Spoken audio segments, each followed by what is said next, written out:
ठाण्यातील घनकचरा समस्येवर मात करण्यासाठी सीपी तलाव येथील कचऱ्याचं मौजे आतकोली येथील भूमीवर हस्तांतरण सुरू झालं. घंटागाड्यांमार्फत होणारे संकलनाचं काम तात्काळ सुरू करण्याचे सौरभ राव यांनी घनकचरा विभागाला दिले आहेत. येथे साचलेल्या कचऱ्यांमध्ये काम करून आतकोली येथील क्षेपणभूमीवर पाठवण्यात येत आहे. दिवसाला सरासरी 90 वाहने हा कचरा नेत असून आतापर्यंत सुमारे 7000 मेट्रिक टन कचरा सीपी टँक येथून आतकोली येथील क्षेपणभूमीवर नेण्यात आलाय.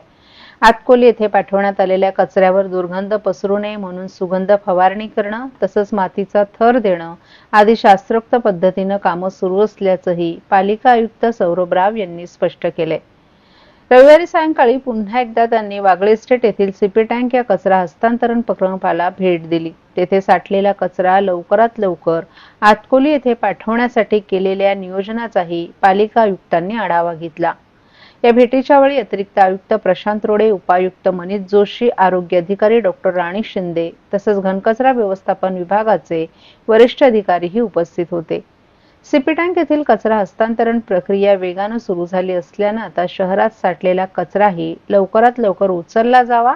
त्याचबरोबर घंटागाड्यांद्वारे नियमितपणे केली जाणारी घरोघरी कचरा संकलनाची व्यवस्था तात्काळ कार्यान्वित करावी असे निर्देश या पाहणीनंतर आयुक्त राव यांनी दिले आहेत.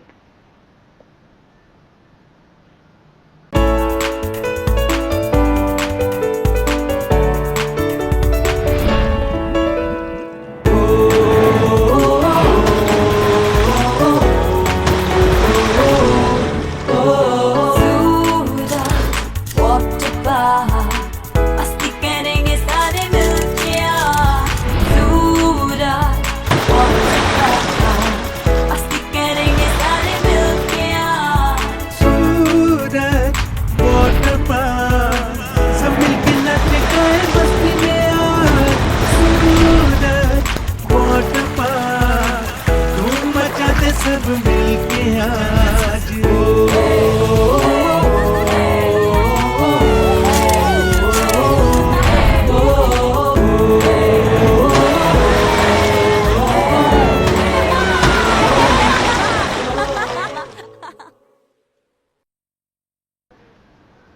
महाराष्ट्र राज्य कबड्डी असोसिएशनच्या वतीनं ठाणे जिल्हा कबड्डी असोसिएशनच्या यजमान पदाखाली विश्वास सामाजिक संस्था आणि शारदा संकल्प प्रतिष्ठानच्या संयुक्त विद्यमानं आणि ठाणे महापालिकेच्या सहकार्यानं मानाची 72वी पुरुष श्रीकृष्ण करंडक आणि महिला गटासाठी स्वर्गीय पार्वतीबाई सांडव चषक राज्य अजिंक्यपद निवड चाचणी मुख्यमंत्री चषक कबड्डी स्पर्धा 2025 ठाण्यात 19 मार्च पासून सुरू होणार आहे. कॅडबरी जंक्शन येथील जेके केमिकल कंपनीच्या आवारात मातीच्या 6 क्रीडांगणावर बुधवारी 23 मार्च पर्यंत दररोज सायंकाळी कबड्डीचा थरार अनुभवता येणार आहे. या स्पर्धेतील अव्वल खेळाडूंची राष्ट्रीय कबड्डी स्पर्धेसाठी महाराष्ट्राच्या संघातून निवड केली जाणार असल्याची माहिती विश्वास सामाजिक संस्थेचे अध्यक्ष आणि भाजपचे ठाणे शहर जिल्हा अध्यक्ष संजय वाघोले यांनी एका पत्रकार परिषदेत दिली आहे. राज्याचे वनमंत्री गणेश नाईक यांच्या हस्ते बुधवारी या स्पर्धेचं उद्घाटन होणार आहे. यावेळी राज्याचे परिवहन मंत्री प्रताप सरनाईक, आमदार संजय केळकर, निरंजन डावखरे, महापालिका आयुक्त सौरभ राव उपस्थित राहणार आहेत. या स्पर्धेच्या काळात मुख्यमंत्री देवेंद्र फडणवीस, उपमुख्यमंत्री एकनाथ शिंदे, उपमुख्यमंत्री आणि राज्य कबड्डी असोसिएशनचे अध्यक्ष अजित पवार भेट देऊन खेळाडूंना प्रोत्साहन देणार आहेत. ठाणे महापालिकेतील नरेंद्र वळणाळ सभागृहात झालेल्या पत्रकार परिषदेला संजय वाघोले यांच्याबरोबर ठाणे जिल्हा कबड्डी असोसिएशनचे अध्यक्ष आणि माजी नगरसेवक कृष्णा पाटील, सचिव मालोजी भोसले यांच्या पदाधिकाऱ्यांबरोबरच महापालिकेचे अतिरिक्त आयुक्त प्रशांत रोडे, उपायुक्त मीनल पालांडे, भाजप नौपाडा मंडल महिला मोर्चाच्या अध्यक्षा वृषाली वाघोले आदीही उपस्थित होते. ठाण्यात होणाऱ्या या स्पर्धेचं बोधचिन्ह बिबट्या ठेवण्यात आले. तर या स्पर्धेची टॅगलाईन श्वास कबड्डी, ध्यास कबड्डी, आपली माती आपला खेळ, खेळू कबड्डी अभिमानानं अशी असणार आहे. या स्पर्धेत महाराष्ट्र राज्यातील प्रत्येक जिल्ह्यातील पुरुष आणि महिला गटातून प्रत्येकी 31 असे 62 संघ सहभागी होणार आहेत. या संघातील गुणवंत खेळाडूंची राष्ट्रीय अजिंक्यपद स्पर्धेसाठी राज्याच्या संघातून निवड केली जाणार आहे. त्यामुळे या स्पर्धेबाबत औत्सुक्य आहे. यापूर्वी 2014 मध्ये ठाण्यात राज्य कबड्डी अजिंक्यपद स्पर्धा झाली होती. या स्पर्धेला अभूतपूर्व प्रतिसाद मिळाला होता. आता 11 वर्षांनंतर पुन्हा एकदा ठाणेकरांना कबड्डीचा थरार अनुभवता येणार आहे. या स्पर्धेला आवर्जून ठाणेकरांनी उपस्थित राहावं असं आवाहन आयोजक संजय वाघोले यांनी केले. या स्पर्धेला छत्रपती पुरस्कार विजेते 24 आणि अर्जुन पुरस्कार विजेते 50 खेळाडूही भेट देतील. त्यामुळे नवोदित कबड्डीपटूंना प्रेरणा मिळू शकेल. या स्पर्धेत एकूण 868 पुरुष आणि महिला खेळाडू सहभागी होणार असून या स्पर्धेसाठी महाराष्ट्र राज्य कबड्डी असोसिएशनच्या वतीनं 75 सामना अधिकाऱ्यांची नियुक्ती करण्यात आली आहे. राज्य कबड्डी असोसिएशनच्या तांत्रिक समितीच्या अधिपत्याखाली छाननी समितीच्या सहकार्यानं हा सामना अधिकारी आपली भूमिका बजावतील. पुरुष आणि महिला गटासाठी छत्रपती पुरस्कार खेळाडू व संघटक निवड समिती सदस्य म्हणून राज्य संघटनेच्या वतीनं नियुक्त करण्यात आलेत. या स्पर्धेत उत्कृष्ट कामगिरी करणाऱ्या 20 खेळाडूंची निवड राष्ट्रीय स्पर्धेच्या सराव शिबिरासाठी केली जाणार असून या खेळाडूंमधून सरावानंतर अंतिम 12 खेळाडूंचे पुरुष आणि महिला गटांचे संघ निवडले जाणार आहेत. आणि महानगरपालिकेचा कशा प्रकारे यामध्ये ठाण्यामध्ये दिनांक 19 मार्च ते 23 मार्च या दरम्यान मुख्यमंत्री कबड्डी चषक आयोजित करण्यात आलेला आहे. या स्पर्धेमध्ये 65 संघ हे सहभागी होणार आहेत. महानगरपालिका विविध स्पर्धा क्रीडा स्पर्धा या शहरामध्ये घेत असते.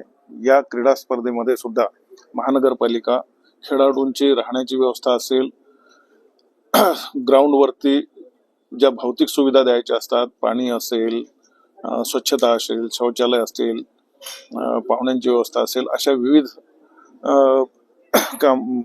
प्रकारची मदत ही महानगरपालिकेमार्फत या स्पर्धेसाठी करण्यात येणार आहे. महापालिका क्षेत्रातील क्रीडाप्रेमींना काय ही फार मोठी स्पर्धा निवड चाचणी या ठिकाणी आयोजित करण्यात आलेली आहे. आपल्या शहरामध्ये अनेक क्रीडाप्रेमी नागरिक आहेत. मी ठाणे शहरातील सर्व कबड्डी प्रेमी नागरिकांना आवाहन करतो, त्यांनी या स्पर्धेमध्ये उपस्थिती दाखवून या स्पर्धेचा आनंद घ्यावा.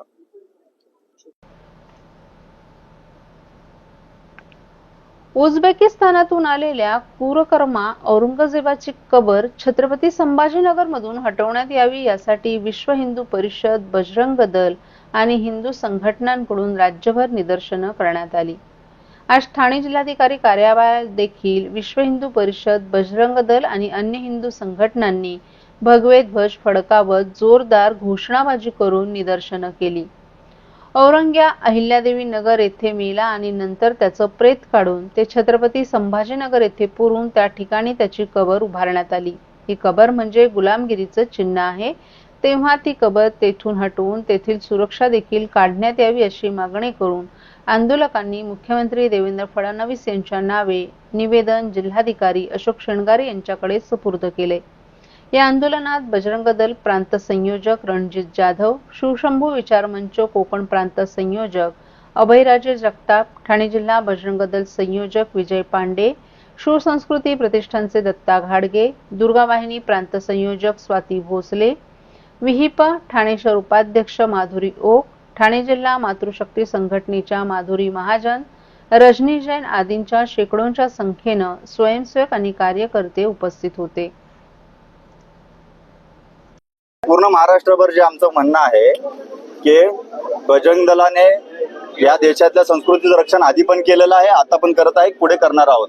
संस्कृतीचा जो वारसा आहे तो चांगल्या संस्कृतीचा वारसा आपण जपून ठेवला पाहिजे, ना की गुलामगिरीचा संस्कृतीचा वारसा आपण जपून ठेवला पाहिजे. हा देश शूरवीरांचा आहे. आटकेपार छत्रपती शिवाजी महाराजांच्या मराठ्यांनी झेंडे फडकवले, परंतु कुठेही कोणत्याही प्रकारचा अन्यायाचं उदाहरण एकही नाही. तर आमचा आदर्श असा आहे, छत्रपती शिवाजी महाराजांना मानणारे आम्ही लोक आहोत. औरंगजेबची कबराची इथे आवश्यकता नाही आणि ती तुरंत काढली गेली पाहिजे. जोपर्यंत ती कबर काढणार नाही तोपर्यंत विश्व हिंदू परिषद बजरंग दल शांत बसणार. पण गेल्या अनेक वर्षांपासून त्या कबरीला एएसआयचं संरक्षण जे आहे ते काँग्रेस काळापासून आहे. केंद्र सरकार हिंदुत्वाचं सरकार म्हटलं जातं. या सरकारकडे काय मागणी असेल? मागणी पूर्ण नाही झाली तर बजरंग दलाचं पुढचं पाऊल असेल. काँग्रेसच्या सरकार काँग्रेसने बऱ्याचशा अशा ठिकाणी संरक्षण देऊन ठेवलेलं आहे. अशा बऱ्याचशा गोष्टी त्यांनी केलेल्या आहेत ज्या या देशावरती काळिंबा फासणाऱ्या गोष्टी आहेत. सगळ्यांना उदाहरण माहित आहेत. मला त्या विषयावरती बोलायचं नाही. केंद्र सरकारला सुद्धा आमचं हेच मागणं आहे की त्वरित संरक्षण काढून घ्यावे. संरक्षण काढून घेण्याची आवश्यकता नाहीये, तुम्ही कबर हटवा.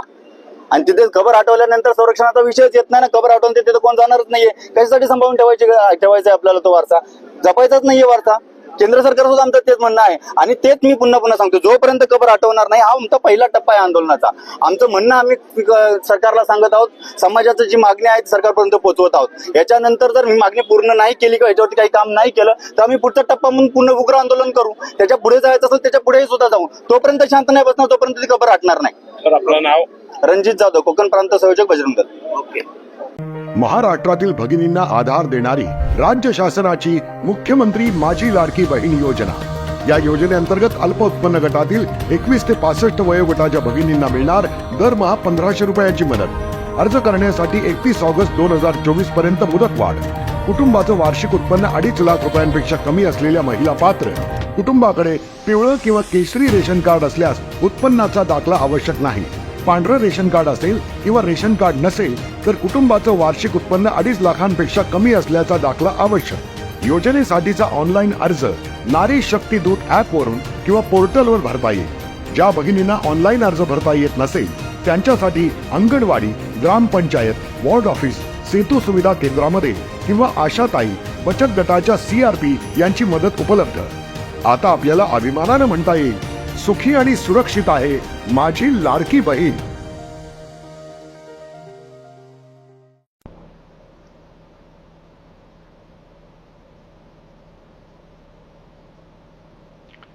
ठाणे महापालिकेत गेल्या 5 वर्षांपासून लेखापरीक्षण न झाल्यामुळे 337 कोटी रुपयांचा हिशोब लागत नसून ठाणे महानगरपालिकेला केंद्र आणि राज्य सरकारकडून मिळालेल्या निधीची माहितीच उपलब्ध नाही. या प्रकरणाची गंभीर दखल घेऊन लेखापरीक्षण न झाल्याबद्दल राज्य सरकारनं महापालिकेला विचारणा करावी. तसंच 337 कोटी रुपयांच्या भ्रष्टाचाराप्रकरणी तत्कालीन आयुक्तांसह वरिष्ठ अधिकाऱ्यांची सखोल चौकशी करावी अशी मागणी राष्ट्रवादी काँग्रेसचे प्रदेश प्रवक्ते, माजी खासदार आणि जिल्हाध्यक्ष आनंद परांजपे यांनी मुख्यमंत्री देवेंद्र फडणवीस यांच्याकडे पत्राद्वारे केली आहे. ठाणे महापालिकेचा 2025-26चा 5,645 कोटी रुपयांचा अर्थसंकल्प आयुक्त सौरभ राव यांनी मांडला असून यंदा अर्थसंकल्पात 600 कोटींची वाढ झाली आहे. ठाणे महापालिकेच्या उत्पन्नात वाढ होत असतानाच भ्रष्टाचाराच्या प्रकरणांमध्येही वाढ होते. आता लेखापरीक्षण टाळून भ्रष्टाचारावर पांघरूण घालण्याचा नवीन उद्योग सुरू झाला असा आरोपही माजी खासदार आनंद परांजपे यांनी केलाय. दरवर्षी महापालिकेच्या नियमानुसार लेखापरीक्षण होणं आवश्यक आहे, परंतु 2019-20 पर्यंतच महापालिकेचं लेखापरीक्षण झाल्याचा धक्कादायक प्रकार उघडकीस आलाय. गेल्या 5 वर्षात केंद्र सरकार, राज्य सरकारकडून विविध कामांसाठी प्राप्त निधी व अनुदान आणि कोरोना आपत्तीच्या काळातील अर्थसहाय्याची माहिती उपलब्ध नसून 337 कोटी रुपयांचा हिशोब लागला नाही. याकडेही राष्ट्रवादी काँग्रेसचे जिल्हाध्यक्ष आनंद परांजपे यांनी मुख्यमंत्री देवेंद्र फडणवीस यांचं लक्ष वेधले. या प्रकरणाची मुख्यमंत्री देवेंद्र फडणवीस यांनी गंभीर दखल घेऊन ठाणे महापालिकेचा 5 वर्षात न झालेल्या लेखापरीक्षण प्रकरणी चौकशी समिती नेमावी.